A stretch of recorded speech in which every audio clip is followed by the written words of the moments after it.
Welcome to my YouTube channel. Kindly click the subscribe and bell button to notify you for my new videos. Do you know the antibiotic herbs? The issues of antibiotics and antibiotic-resistant bacteria have gotten a lot of attention lately. The concern is that bacteria, having been exposed to antibiotics for so long, have developed a resistance to the antibiotics, creating superbugs. The grim reality is that bacterial infections that used to succumb easily to antibiotics have turned more serious, even deadly.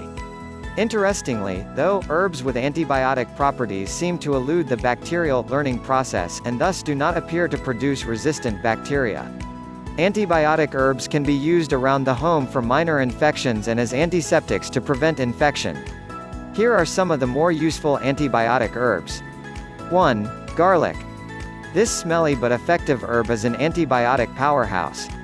It's also widely available and inexpensive. You can even grow it yourself.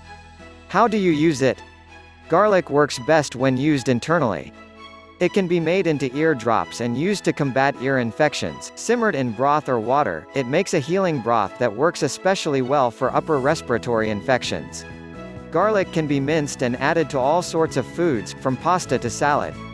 Many natural health practitioners believe that garlic is most effective when used raw, as juice, minced, or crushed. 2. Echinacea. You've probably heard of this herb. It's all over the place during cold and flu season, and for good reason. Echinacea is a powerful antibiotic and, in the case of colds and flu, antiviral. It also works as an antiseptic on wounds and to treat sore throats. How do you use it? Tea made from echinacea's roots and aerial parts is not particularly tasty, but it can be drunk. Such a tea can also be used as a wash for superficial cuts and scrapes. Echinacea tincture, diluted in warm water, makes a very good sore throat remedy. 3. Golden seal. The golden yellow color of golden seal's roots give it its name, and these roots are the parts that are used medicinally. Golden seal works well topically and internally, however, it is such an effective antibiotic that it can affect intestinal flora, and should not be taken internally for more than a few weeks at a time. How do you use it?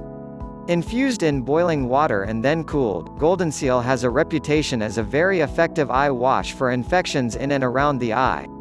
Such an infusion also makes a very good wash for cuts and scrapes, and can even be used on surgical wounds, particularly on pets.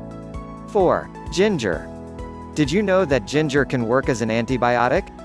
It is reputed to be effective against E. coli and salmonella, both of which are food-borne bacteria that can cause significant illness in people. It has even been shown to treat and cure ulcers. How do you use it? Ginger can be made into a tea using the fresh root or the dried and ground root. The fresh root is inexpensive, and a decoction can easily be made by gently simmering ginger slices in water and drinking the result, sweetened with raw honey. You can also eat candied ginger to help treat ulcers and fight infection. Thanks for watching my video. Again, don't forget to click the subscribe and bell button below.